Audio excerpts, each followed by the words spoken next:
In the history of the game, there's one game that is never just another game.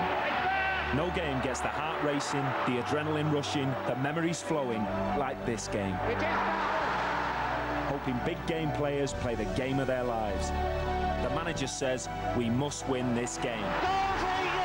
Join the man who played the game. Not just any game, this game. Germany versus England. The whole game live, Saturday from 5:40 on BBC One. And this is BBC One. Blah boobity bye blah blah blah boobity bye boo blah blah blah boobity bye blah blah blah blah blah. Hello, good afternoon. Has it really only been 7 days since I saw you last? They say a week's a long time in television. According to Matthew Hobson, those 168 hours provide enough entertainment for a whole programme. I have a great idea for a show. It's called I Love Last Week and features celebrities talking on all manner of subjects that happened the week before. You get your less talented people on screen. Kate Thornton should be free if she's not doing I Love 1986 for ITV to talk on a subject they neither remember or know anything about. Then you rehash loads of old TV clips and adverts and put them together, thus saving yourselves lots of time and effort in coming up with new programmes. I think it's a goer. Such cynicism, Malcolm. Sean, very sort of Max like that, yeah. haircut. I thought it was a good programme, Baywatch. I'd definitely drown on that beat. Oh, Pammy! Pammy! The very first time I met Pam in an audition, I asked, do you mind wearing a one-piece red bathing suit 90% of the time? And she said, if I could, I'd be naked. Pamela Anderson did not join Baywatch until 1992, and not 1990 as implied in the programme. This took me 2 minutes to check on the internet, where I gathered more accurate information than either the programme's researchers, producer or pop culture experts. Given this fairly large oversight, can this group be relied upon to remember what actually happened when? You just can't get the staff. From uplifted lifeguards to low-life lifters, and the BBC Two documentary series, which follows habitual shoplifters, examining the reasons behind their criminal lifestyles. When I go out shoplifting, I've got that to put on, walk in the shop. They don't look at me, they think I'm a worker, so I fill my bag up. And just a coat to put on after I've done a raise to change my appearance. In my eyes, it's my profession. On a good day, I can make about £500 a day. On a bad day, £80. But it gives me a buzz as well, the adrenaline, when I shoplift. It's not just for drugs. I am totally outraged by the programme Lifters. It was showing people how to commit criminal acts and giving them advice. I particularly object to this cameraman advising the thief on his appearance before going out to steal. Are there not guidelines about this sort of thing? Well, Mr. Patel, not only do we have a book called Producer Guidelines, but also a whole department dedicated to regulating and advising on programme content. Sort of BBC Big Brother. And we went to the leader, Stephen Whittle, but was he watching? The programme makers were clearly in contact with editorial policy. They received advice, and I think on the whole within the programme they stayed within the bounds of not encouraging imitative behaviour, nor glamorising or glorifying the use of drugs. It's a difficult subject. It's a subject which is going to offend people because it deals with drugs on the one hand and crime against property on the other. But I think it did actually add an important element to our picture of understanding better both addicts and shoplifting. I'm gobsmacked, absolutely gobsmacked. Why the hell is the BBC filming scumbags like those featured in Lifters? I have had to defend my shop on a regular basis from people like these who constantly steal my stock. Why should I pay over £100 a year for a licence to watch drug-crazed thieves gloat about their spoils? It's probably not practical to warn every single shopkeeper in Derby that there may be a shoplifter about, because after all, that's no more than a useful piece of general guidance. What clearly we didn't do was to follow them on their actual shoplifting expeditions. We didn't show them actually at work in the shops. I think it was unreal to expect that our presence would prohibit them or inhibit them from shoplifting, because clearly they were shoplifting to feed a drug addiction, and I think that was one of the revealing and rather disturbing qualities of the whole film. Well, judging from your reaction so far, I'm sure we haven't heard the last of that, because You're not exactly backwards and coming forwards, are you? Now, from editorial policy to office politics. And the last programme in the comedy series, The Office, elicited a huge response from you. It seems this fly-on-the-wall style comedy split you into two camps, those who got it and those who had no idea what was going on. A truly original, staggeringly funny, skillfully written and perfectly performed new BBC comedy series? Surely not. What is happening at the BBC that this gem slipped through the net and got itself commissioned? The Office is an exceptional series that's had me laughing out loud every Monday night. It's a modern-day Fawlty Towers, and it makes the £100 licence fee seem like a complete bargain. They got it. The BBC has commissioned some dire programmes in the past, but whoever is responsible for The Office should be sacked forthwith and never be allowed to go near a studio ever again. Comedy is meant to be funny. This waste of airtime, licence payers' money and performers' efforts is neither humorous nor entertaining. Oh, service barman. Lager, vodka and coke. Gave it a gig. Oh, God. The dreaded form. Does it say on there whether you're married or single? She scores. That doesn't matter. Whatever. Bring your boyfriend down tonight if you want. I don't have a boyfriend. Whatever. Oh, sorry. Sorry. That is a man's game. That is, yeah. I can't see. Accidental. Look. So, that's why I shouldn't get involved, really.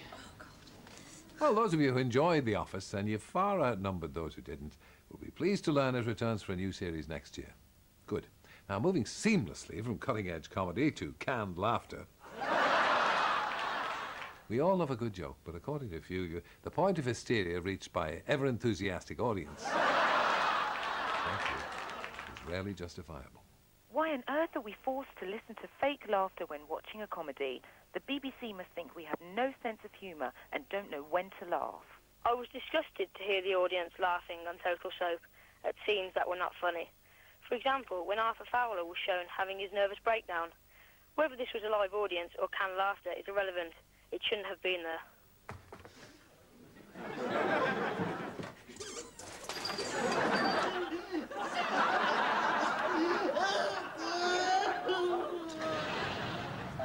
Welcome aboard, everybody. And while you're on this foreign trip, stay fit and well. And don't forget to care for your gums, brush them and to It's reality TV, John. I know what reality TV is, Hillary. I've watched Older Brother. Can never have, while that ball is still frightening low-flying aircraft. Yes, the church bells surely rang that afternoon.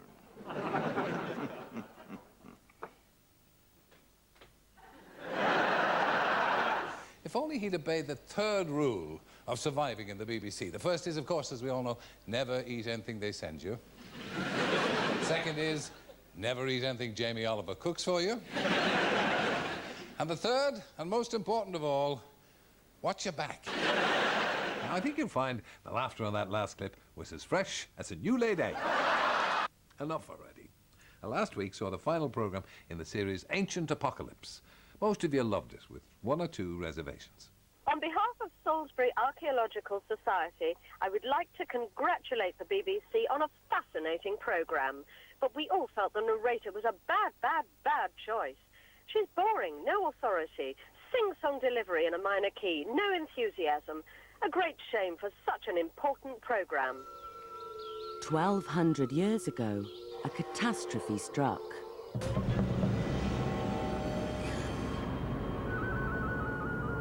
One of the most extraordinary civilizations the world has known disappeared.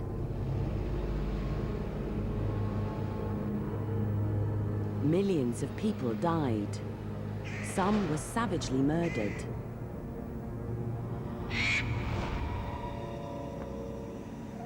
Why it happened is a mystery. Congratulations, Beeb, on producing the fascinating series Ancient Apocalypse. I particularly look forward to the programme on Sodom and Gomorrah with interest. You started with a quote from Genesis, but undermined the whole programme by saying you can't possibly take the Bible literally. We caught up with the series producer for an insight into the making of this landmark series. Ancient Apocalypse was inspired by really exciting new scientific evidence that's coming out. A lot of scientists are saying hey, there were extraordinary human things going on, decline of whole civilizations, and there were extraordinary natural events going on in the climate.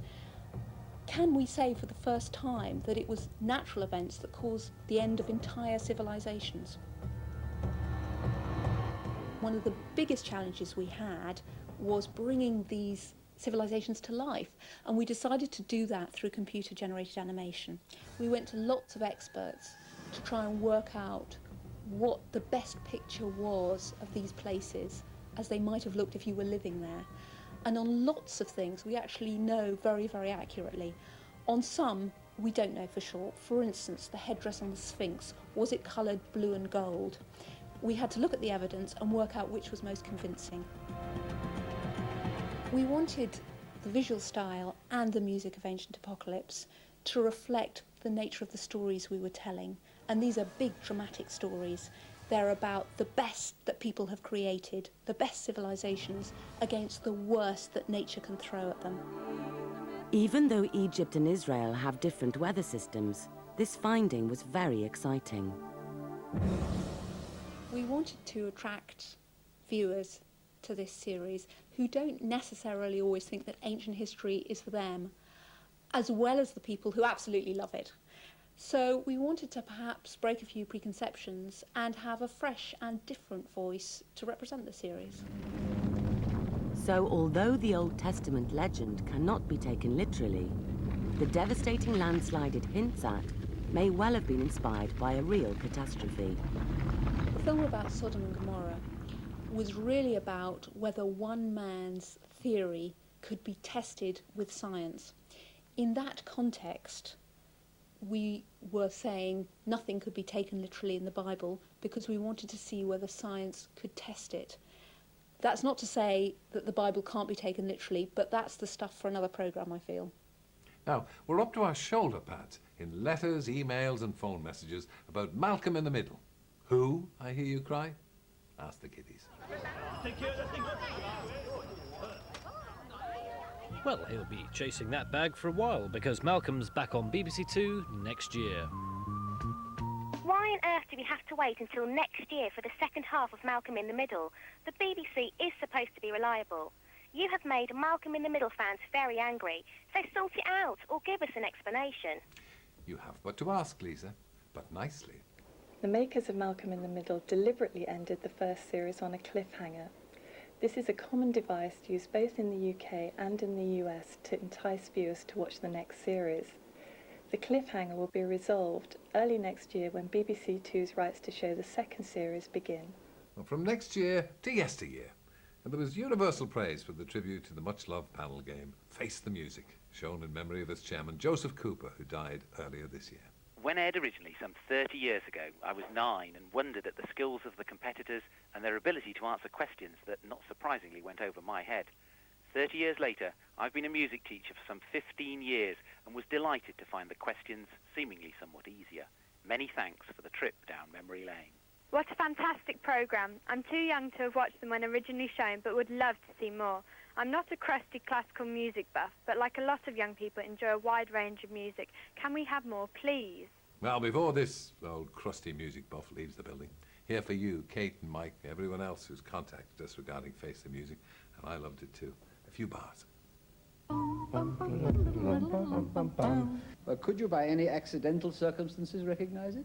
Oh, he's giving me so many hints, and I simply... Come on, help. It's the concerto for something you blow. Straight, that, cello. Cello. Cello, cello concerto. Well done. Is it right or wrong? It's right, but what then? But right either then. Enough. This is where I wrap up a well-known tune in the style of a composer, and you have to guess both the tune and the composer.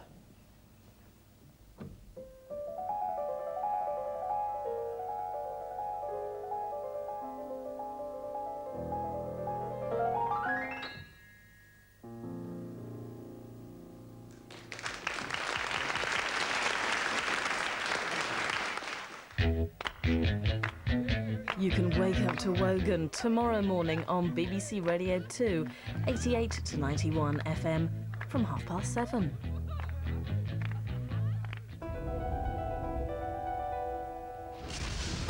There's only one place to be this Friday. Nice spread, even though I do say so myself. At 8, unmissable EastEnders. Do you think it's odd that we've both been away at the same time? What are you talking about? My Family returns with a new series at 8:30. He needs care, love and tenderness. Hi, Mum. Where the hell have you been? They've been away for years. Now the Glamour Girls are back with brand new Ab Fab at 9. I could get my own style challenge show, couldn't I, darling? It's perfect for you. You've always been style challenge. Yeah.